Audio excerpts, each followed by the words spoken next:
जय श्री राधे। श्री रंग क्षेत्र में कावेरी के किनारे बेलगुड़ी ग्राम में श्री संप्रदाय श्री वेंकट भट्ट जी के घर संवत 1557 में श्री गोपाल भट्ट गोस्वामी जी का प्राकट्य हुआ। श्री चैतन्य महाप्रभु संवत 1568 में दक्षिण यात्रा करते हुए रंग क्षेत्र में पधारे। वहां उन्होंने श्री रंगनाथ जी का दर्शन किया और उनके आगे आप प्रेमाविष्ट हो उठे और नृत्य पूर्वक नाम संकीर्तन करने लगे। वेंकट भट्ट जी श्रीमन महाप्रभु के वहां दर्शन करके अति प्रभावित हुए। उनके चरणों में पड़कर उन्हें अपने घर भिक्षा करने की प्रार्थना की। प्रभु ने उन्हें परम वैष्णव जानकर उनका निमंत्रण स्वीकार कर लिया। भिक्षा ग्रहण करने के बाद अनेक काल तक श्री कृष्ण कथा में दोनों भाव विभोर हो उठे। चातुर्मास्य आ गया था। श्री वेंकट भट्ट जी ने श्रीमन महाप्रभु के चरणों में विनम्र प्रार्थना की, प्रभु आप कृपा कर चातुर्मास्य पर्यंत मेरे घर में ही निवास कीजिए और श्री कृष्ण कथा कहकर मेरा निस्तार कीजिए। श्रीमन महाप्रभु ने उनकी प्रार्थना स्वीकार कर ली और 4 मास तक वहीं रहे। नित्य कावेरी स्नान, श्री रंग जी के दर्शन और प्रेमावेश में संकीर्तन गान करते। कोटि कोटि लोग वहां श्रीमन महाप्रभु के दर्शन कर श्री कृष्ण नाम प्रेम में उन्मत्त हो उठे। श्री वेंकट भट्ट जी के घर में प्रभु के वास के समय श्री गोपाल भट्ट जी 11 वर्ष के बालक थे। उन दिनों इन्हें श्रीमन महाप्रभु की हर प्रकार की सेवा का सौभाग्य प्राप्त हुआ। उनका उच्छिष्ट प्रसाद भी इन्हें प्राप्त होता। श्री महाप्रभु जी भी श्री गोपाल जी से अत्यधिक स्नेह करते।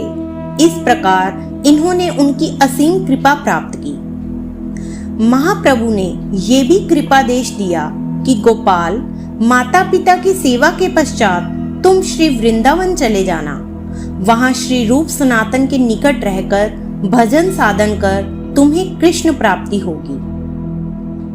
श्रीमन महाप्रभु के चले जाने के बाद श्री गोपाल भट्ट जी ने अपने पिता के छोटे भाई श्री प्रबुद्ध जी से दीक्षा ग्रहण की और शास्त्र अध्ययन करने लगे। कुछ दिन बाद श्री प्रबुद्ध जी संसार से विरक्त होकर काशी चले गए, जिनका दीक्षा के बाद नाम प्रकाशानंद सरस्वती हुआ और फिर श्री महाप्रभु जी की कृपा प्राप्त कर श्री प्रबोधानंद सरस्वती नाम से विख्यात हुए। श्री गोपाल भट्ट घोर प्रेम में उन्मत्त हो श्री वृंदावन जाने के लिए उत्कंठित रहने लगे। दिन रात हा गौर हा कृष्ण पुकार पुकार कर वृंदावन के लिए व्याकुल रहने लगे।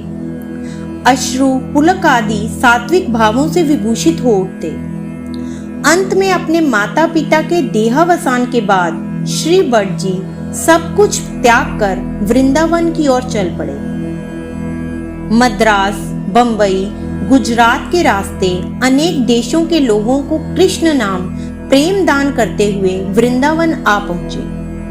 यहाँ श्री रूप सनातन गोस्वामी जी के चरणों में आकर श्रद्धा सहित प्रणिपात किया। दोनों ने श्री गोपाल को सप्रेम आलिंगन किया और अपने पास आश्रय दिया।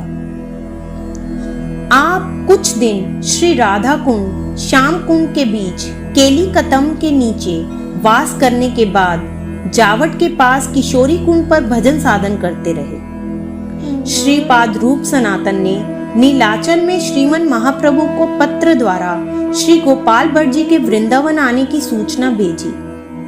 श्री महाप्रभु जी अति प्रसन्न हुए और वहां से अपनी डोर, कोपीन और बहिर्वास इनके लिए प्रसाद रूप में भेज दिया और एक आसन भी।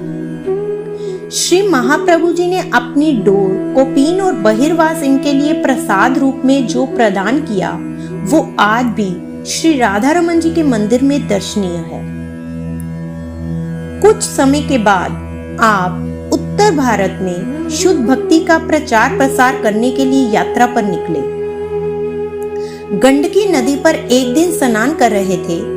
सूर्योपासना के लिए ज्यों ही आपने अंजलि में जल लिया तो एक अद्भुत सुंदर दामोदर शिला आप ही अंजलि में आ गई। इसी प्रकार दूसरी बार अंजलि में छोटी बड़ी 12 शालिग्राम शिलाएं आईं। आप उन्हें लेकर ब्रज में लौट आए। यहाँ केशी घाट के निकट यमुना किनारे आप अति भाव विभोर होकर शालिग्राम की पूजा करने लगे। वृंदावन यात्रा करते हुए एक बार एक सेठ जी ने वृंदावन के समस्त श्री विग्रहों के लिए अनेक प्रकार के बहुमूल्य वस्त्र आभूषण आदि भेंट किए। श्री गोपाल भट्ट जी को उन्होंने वस्त्र आभूषण दिए, परंतु शालिग्राम जी को कैसे वे धारण कराएं, ये बात सोचते सोचते आपको रात भर नींद नहीं आई। प्रातःकाल जब वह उठे तो उनके आश्चर्य का ठिकाना नहीं रहा जब उन्होंने देखा कि श्री शालिग्राम जी त्रिभंग ललित द्विभुज मुरलीधर श्याम रूप में विराजमान है। श्री गोस्वामी जी ने भाव विभोर होकर वस्त्र अलंकार विभूषित कर अपने आराध्य श्री राधा रमन लाल जी का अनूठा श्रृंगार किया।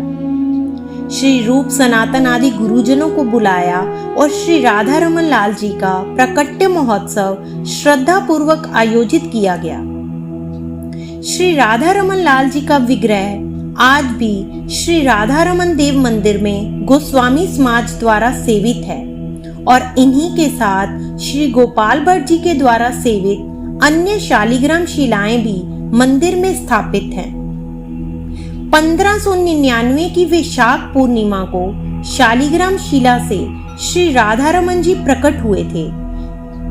हर वर्ष इसी दिन इनका प्राकट्य महोत्सव बड़े प्रेम से मनाया जाता है और उस दिन इनका अभिषेक भी होता है। श्री राधा रमन जी का श्री विग्रह वैसे तो सिर्फ 12 अंगुल का है, तब भी इनके दर्शन बड़े ही मनोहारी हैं। श्री राधा रमन विग्रह का श्री मुखारविंद श्री गोविंद देव जी के समान, वक्षस्थल श्री गोपीनाथ जी के समान और चरण कमल श्री मदन मोहन जी के समान है। इनके दर्शनों से तीनों विग्रहों के दर्शन का फल एक साथ प्राप्त होता है। इस प्रकार अनेक वैष्णव ग्रंथ प्रणयन में सहायक होकर एवं श्रीमन महाप्रभु के भक्ति रस सिद्धांतों के प्रचार प्रसार के लिए अनेक व्यक्तियों को दीक्षा शिक्षा के द्वारा कृपा पात्र बनाकर संवत 1643 की श्रावण कृष्ण पंचमी को आप श्री गोपाल भट्ट गोस्वामी जी नित्य लीला में प्रविष्ट हो गए। श्री राधा रमन घेरा में इनके परम आराध्य श्री राधा रमन लाल जी के प्रकट्य स्थल के पार्श्व में इनकी पावन समाधि का दर्शन अब भी उपलब्ध है। श्री राधा रमन लाल जी की जय। श्री गोपाल भट्ट गोस्वामी जी की जय। जय श्री राधे श्याम।